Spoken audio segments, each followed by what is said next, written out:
Good morning, everyone, and welcome to today's English lesson.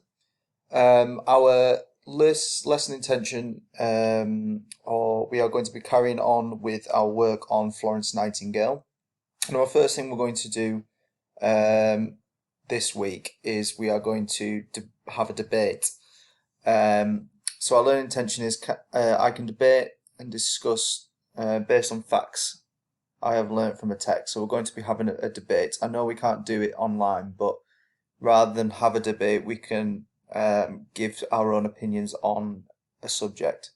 The things we need to remember for this is that we can recall ideas or recall opinions, think about our own opinions on this matter, and we can write them down and also present them to others. So I'm going to be asking you to not only write these ideas down and reason them, but also to try and present them and say those sentences.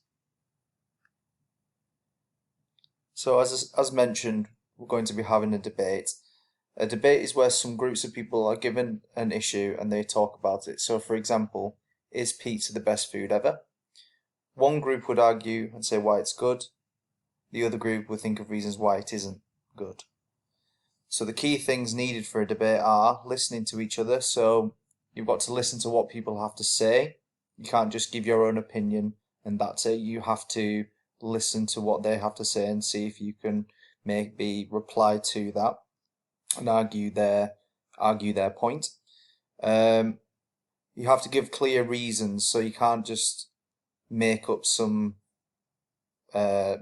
reason like pizza's the best food ever because I like it. It's not that clear. You've got to say why. A debate is discussion, not an argument. So you won't just shout at each other and say, well, this is good. Oh, no, well, this isn't good.